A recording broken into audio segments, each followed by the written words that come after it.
What's up, my pilots? Angryponcho here, and we are back playing Minecraft. In this episode, we are going to be doing some Minecraft science that was spurred by my frustration at the slow growth of reeds in my hardcore double height world in Minecraft 1.1. Well, once again, I have spawned a world with the double height mod installed. We are playing in Minecraft 1.1. And I have again been frustrated by the slow growth of reeds. But at the very least, I've decided I'm going to dispel some myths about how reeds best grow. So here we have our reed testing center. And inside we have 8 rooms.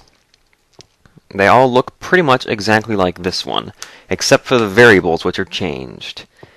The two things that are, well, the two different factors that are changed are the growth medium, which the reeds are on, so either sand on this side, or dirt on the other side of the building. And the other thing that's changed is the type of light. So in the first row here, we have torches. In the second, we have natural light, which was sunlight all the time, basically, in this world. Again, here we have dirt and sunlight, sand and sunlight. In the third row, another kind of light, we have glowstone, just slightly brighter than torches. Again, both kinds of growth medium. And in the fourth row, we have pretty much total darkness. It actually looks a bit brighter than it is because I have my brightness all the way up. So it's supposed to look like this. That's what the Minecraft default is, but that's too dark for videos, so up it goes. So those are our 8 groups that were experimented upon, and what I measured was, I planted 4 reeds here and 4 reeds here, only 1 block tall, of course, and I did so while in creative mode, because reeds don't grow in creative mode. It's actually really easy to switch from creative mode back and forth here with the single player, or excuse me, with too many items installed. You can see the version I'm using.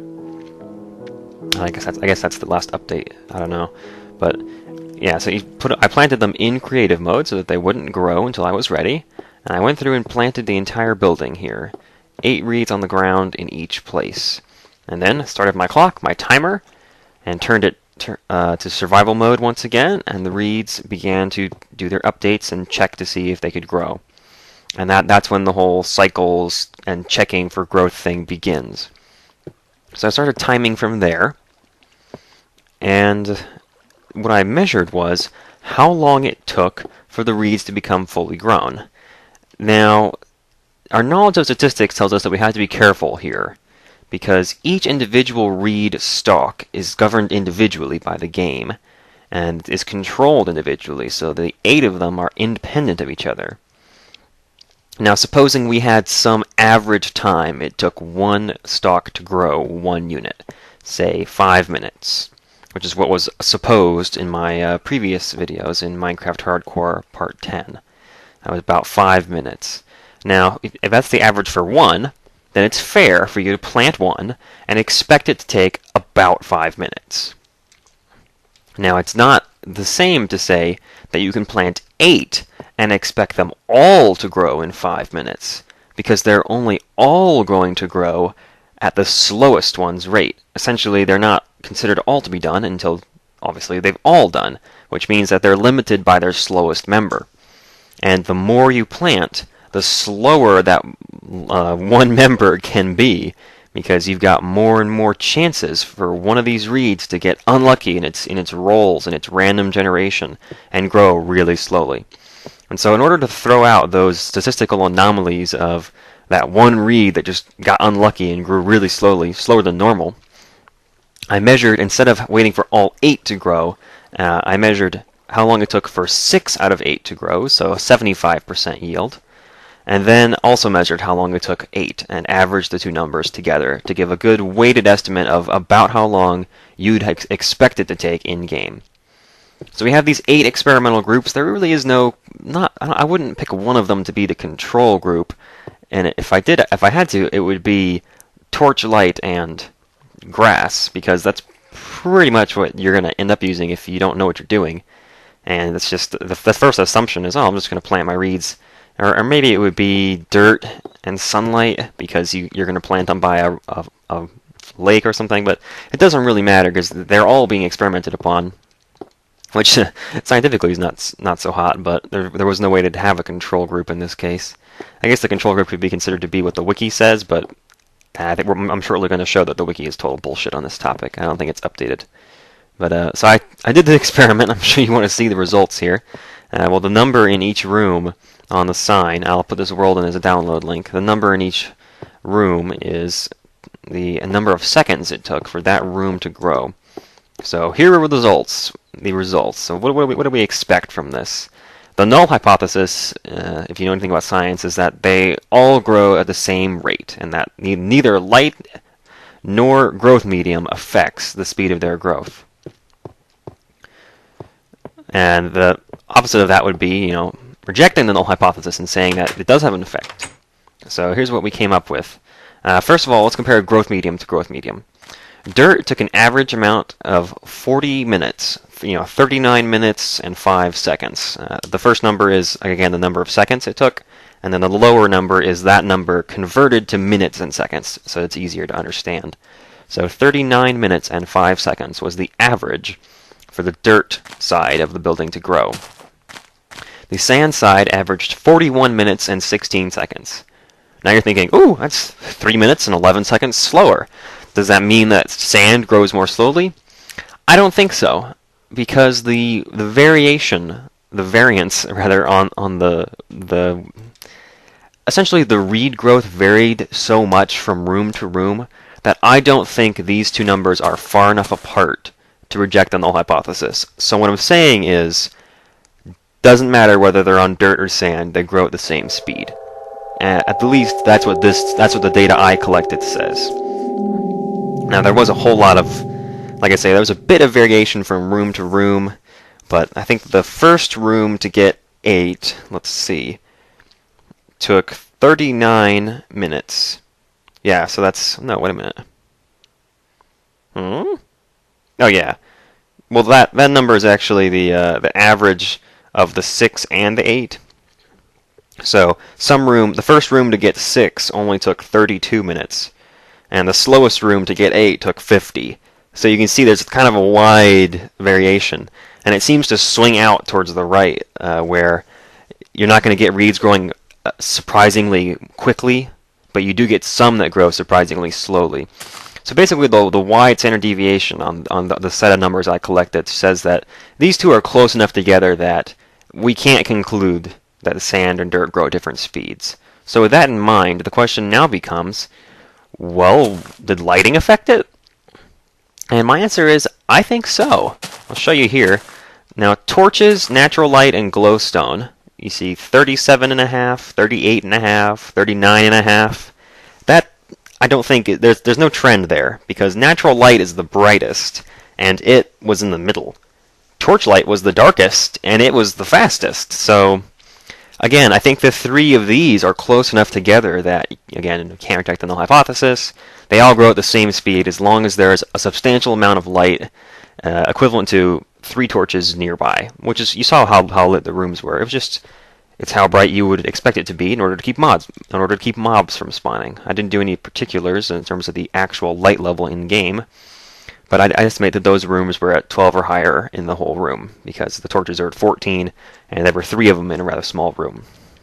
Now, the darkness rooms were substantially slower.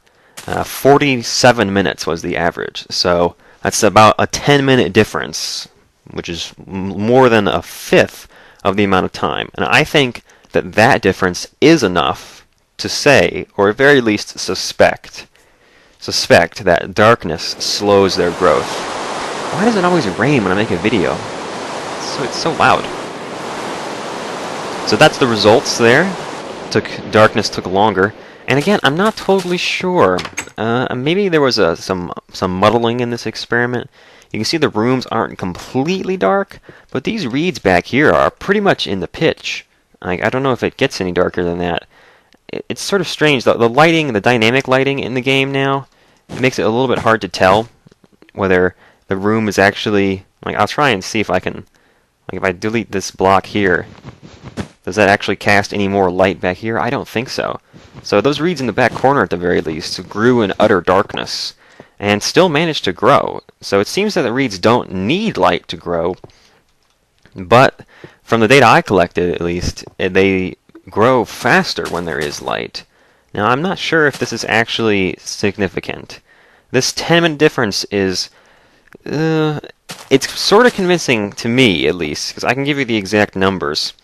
Just in order to get 6 of them to grow, the dirt room only took 41 minutes and 47 seconds.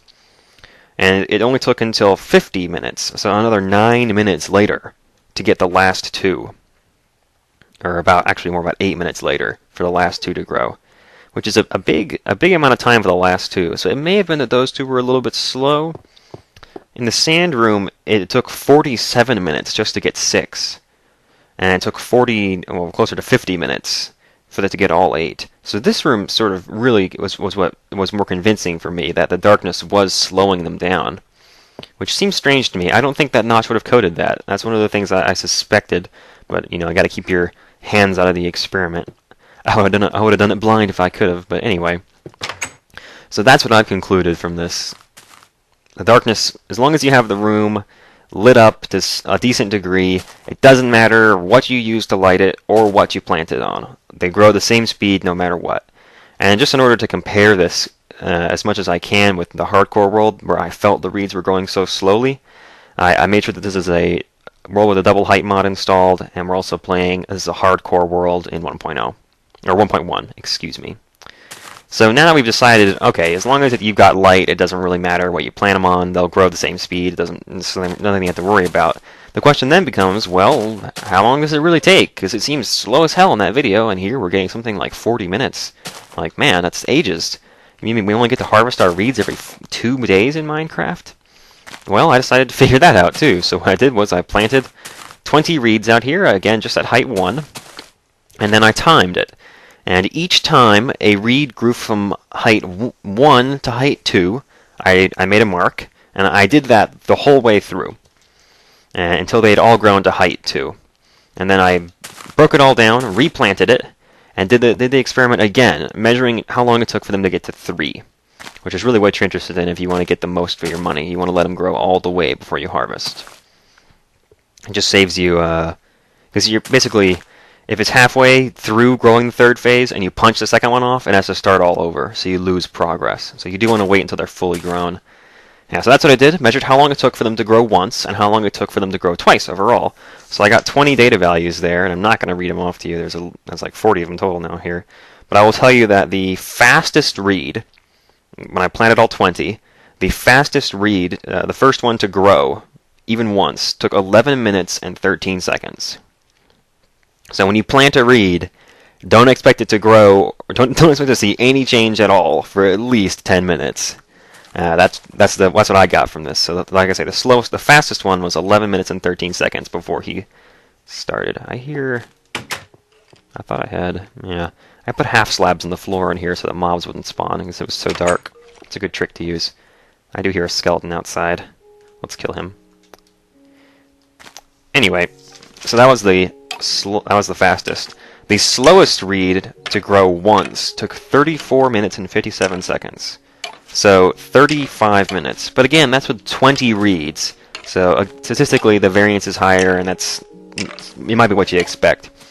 The average time was about 20 minutes. This is something I should put on a sign in the world here, but I have it. Oh no, it's over here. Here we go. Great. So this is the first one here on the left.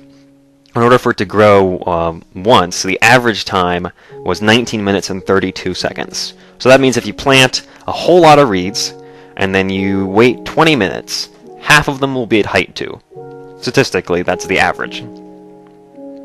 Now, you don't want to harvest when only half of them have grown, so you're probably going to wait until 75% have grown or until they've all grown.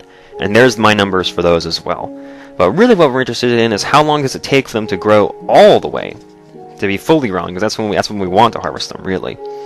Well, the first one to make it to height 3 took 34 minutes and 22 seconds. And these are all rough times, and I have to move from one screen to the other and make splits on my stopwatch and stuff, so they're all approximate, so you can think of it as around to the nearest minute or so. So it took about 34 minutes for the first reed to finally hit harvestable height. And then you see on the sign here, we have the average times for those. So it took 44 minutes for half of them to grow. And then that's the average. And it took 47 minutes. It's actually the median. So that number there is averaged together properly. It's not the median number. But the 75% and the 100% are the quintile percentages, or quartile percentages, if you know anything about statistics. So the upper first and whatever. It's been years since I had that. So after 48 minutes, 3/4 of the reeds were at height 3. That's pretty decent. And it took an hour for all of them to grow. And I only had 20 here. So you can imagine the more you plant, the longer that slowest one it can tend to take, statistically. So now, what do we get from this? Okay, as long as we have light, some decent light, it doesn't matter what they're growing on. It doesn't matter what you do. And I was in this building the entire time, so I knew that they were always in loaded chunks to keep the data, significant and meaningful. So the question now becomes, what do we do with this knowledge? It says, alright, well, if we wait about 40 minutes, we can harvest our reeds and expect most of them will have grown. It's like, alright, because if you harvest after about 40 minutes, it means that half of them are going to be at height 3, and pretty much all the rest are going to be at height 2, which is a decent amount of time to wait. Sometimes you get a little bit more, sometimes they'll almost all be done, and other times you'll have a little bit less. But that's going to be somewhere between a half and 75% of them will be done after 40 minutes. Now, how do we use this? Well, I made another world for this. Actually, I decided we were going to farm it all up. And basically, I'm going to go through all of this step by step. Just give me some time. It's going to be a long video. Basically, I have this room here. This is a reed farm module. It's got 4 different components. This is a lever that is part of our timing. That's not important yet. But basically, what you want to have is this torch on the wall. When this torch turns on, it tells me that it's time to go harvest the reeds. And all I have to do to harvest the reeds is push this button, and then I go down this ladder, and the reeds appear. It takes a little bit of time, but they do get here. I made the mistake of putting my reed farm too far away. So let me show you all the components that are used in this build. Some of them you probably have seen before, and one of them is actually my own creation, although it's not unique, to say the least. Okay, so the first thing that we have is this device. Let me make it daytime so we all can see what's going on here. This device right here on the end. Now you might recognize this as the 4x4x5 light detector in Minecraft. And the way that these work is it uses a block update detector, which is one of these pistons. It's actually this piston here. And then it waits for grass to grow. And it has to do with whether or not there's light and whether or not there's water on top of the grass. So whenever the grass grows or reverts to dirt, it activates this bud switch, which toggles the output here. So this line is off during the day, and then it turns on at night. See, if I switch the time to midnight, somewhere between 30 seconds, it takes somewhere between 30 seconds to a minute, and then this power will finally turn on at night. That's what it's supposed to do. I'm not going to sit here and watch, but I'm going to look over in a minute and see if it's changed. This next piece is a well-known redstone contraption. This is a T flip-flop. You can find these on the wiki, and there's going to be a bunch of helpful links in the description. I'm not going to be doing tutorials on how to build these in this video because it would just take way too long, and they're all varied and different. So you don't. They're just components I used.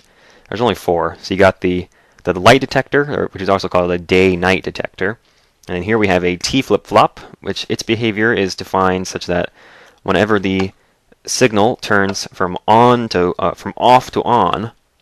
So whenever I flip this lever to on, it changes the output state. So it starts at 0 here, and then when I turn it on, the output goes to on.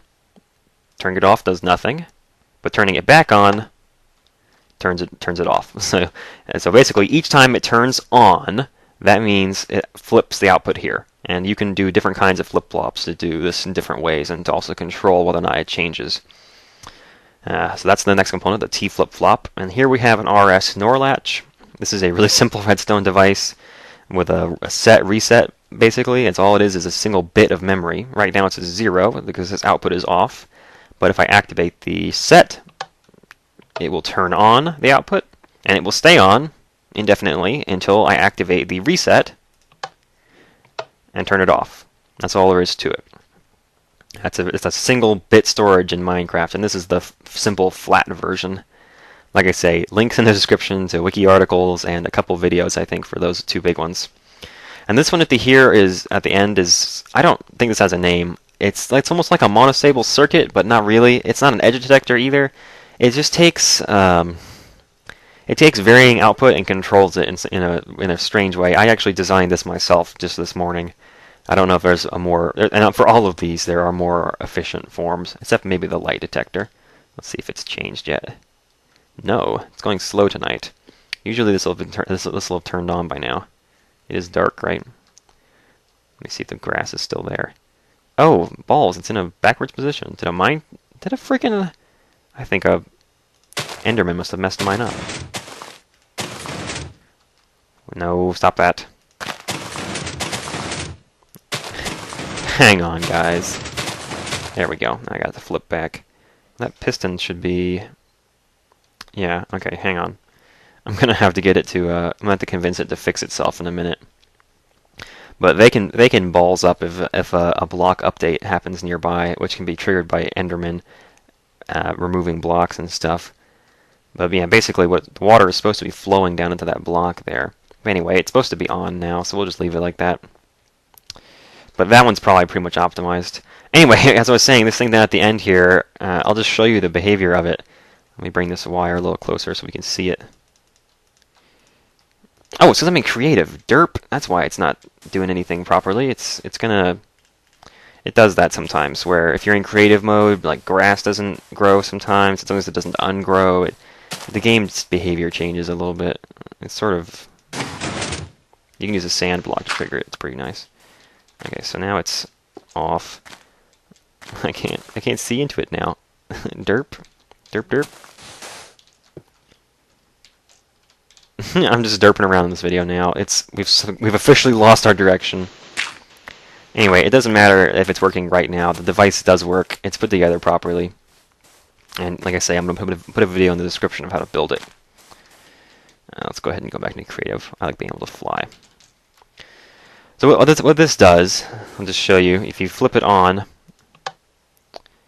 the output stays as on, as it was before. But when you turn it off, the output signal turns off for just a little second, for a short amount of time. And that amount of time is determined by how long these repeaters set their delays for. So if I make it less, you'll see that the output time, the time it spends off is even less. If I can get it to be on screen. Yeah, so it turns back on pretty quickly after that. So those are the devices I use, and I don't know what this is called. It's like a monostable circuit, but not really, I don't think. It's a little bit weird.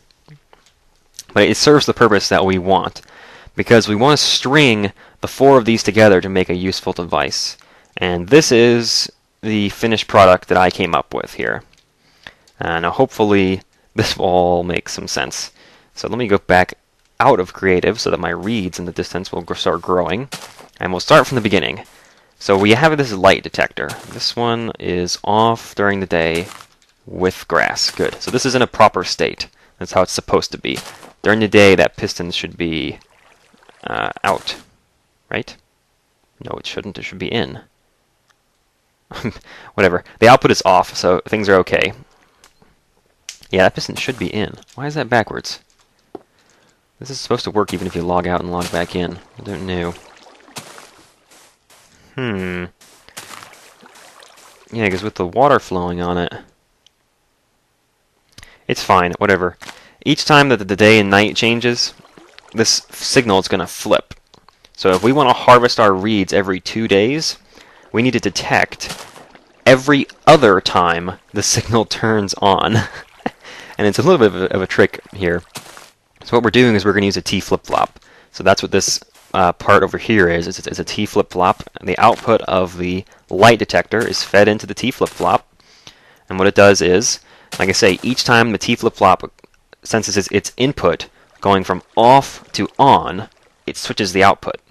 And so its output changes only half as often as this output changes. And that's what we want. So that's how we're going to count every other day. So every 2 days is how often we'll harvest. And then this signal, when this signal turns on, it means that we need to change something. And what it does is it goes into this little bugger right here. Just these 3 blocks are another RS NOR latch, a smaller version. And this is the it's either the set or the reset. It doesn't really matter. It's just either whether the top is on or the top is off. But once this receives power, which would be every other day, it goes zoop around here. It turns off this torch, which deactivates this line up here. And when that line turns off, we follow it back over here. That's my testing lever. And it comes over here to the circuit destabilizer. So when this turns off, like I showed you before, the output turns off, but just for a second. And then that signal is sent, it's inverted. Yeah, so so now it's just turning on for a second. And that goes into the set for this RS NOR latch here. And then that signal is fed all the way around, and it flips through a torch there. This is just a NOT gate. It goes over here to the torch in the room. So this light comes on when it's time to harvest. That's the end product. Now what I didn't mention is that along the way here, we have some other things. There's a button on the back of this inside the room. So you push this button to harvest. That powers this line, which goes into the reset for your RS NOR latch here, which turns off your the torch so that you know you've harvested that day. And then that signal, after turning off the torch, goes down here and out off into the distance. I'll show you where it goes, above ground. It goes all along where the grass is there. It comes out with some repeaters to lengthen it. And then it goes through a circuit destabilizer again, a signal shortener. Gets inverted, comes over here, and goes to the read farm. And so you'll get this short burst of energy that's going to be coming from the other side. It's about that long. And what that does is it activates these nice little pistons I've made right here. And so you see it goes boom, 2 layers of pistons, knocks off both levels. I found that having both helps prevent some of the reeds from landing up here, but this is still an imperfect system, so some of the reeds that you harvest will end up landing on the grass and they won't go in the water. I'm working on a way to fix that, but it's not my highest priority right now. So then they fall in here, and we've got this long path where there's basically a whole bunch of water running the reeds all the way around. And they come back to the building here when I go down the staircase. And my reeds arrive! So that's a whole lot of work, just for you to push a button and get some reeds. But the benefit from this is, you don't have to do anything once it's done. You plant your reeds, and you can make this reed farm as large as you want. This area that I've made here is perfectly extensible. You add a repeater to the end here, on both sides, and then just take the whole farm and build it again right next to it, except 1 block higher. So that when you have your water chute pushing the reeds out at the end here, it pushes it into the top of this water chute. So you basically want the next one to pour from this block here, this space, off into this one so that they continue. And with that addition, in fact, there's even more efficient ways to do it if you do it in 4 different directions and have them all pool in one place. And you can have a whole lot of these activated by 1 signal. So you can get a whole bunch of reeds coming down at once. So you're probably thinking, wow, this is a lot of work just for reeds. Oh man. Yeah, it is. It is a lot of work actually, but if you're a long-term Minecraft player, this is the kind of device that you can have that'll really help you out, and you don't have to worry about it. Basically, once it's done, it babysits itself. And like I say, the light detector is the only thing that's a little bit wonky sometimes, because it depends on actually 2 different weird behaviors. One of them is that when grass has darkness and it has water on top of it, it turns back into dirt, which triggers a block update detector, which we're not sure has been confirmed. It's probably a bug, which means it might eventually be fixed, but it's unlikely to be fixed because everyone loves to use them. And then it also uses the bug, or perhaps not bug, that when a sticky piston is activated for a single tick, it leaves the block behind here. So you see half the time it grabs it and pulls it in, the other half it pushes it out and leaves it there. So that's a strange behavior for sticky pistons, and we're not sure if either of those is going to be fixed at some point. So the only part of the device that might eventually go awry, months and months from now, if Jeb decides to bug us, would be if he changes something that this relies on. But everything else is perfectly automated. You don't have to even leave this room.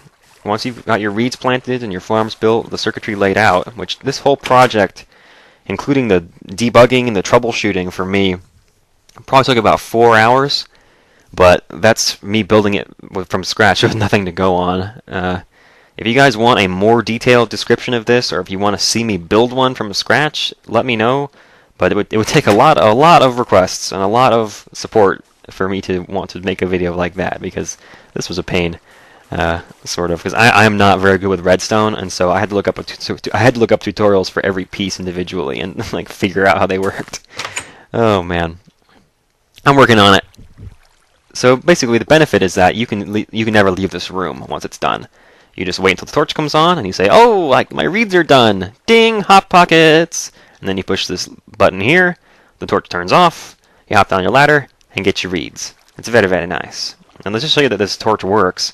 This lever here goes out the back here, and it sort of boggles up with this signal from the light detector, which also goes to the reset of the first RS NOR latch. I didn't show that the first time, but that's a detail that I added that keeps everything in line.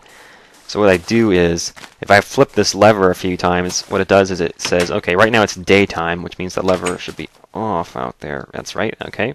So when that signal goes on, oh, now it's nighttime. Why did the pistons just move? What the hell?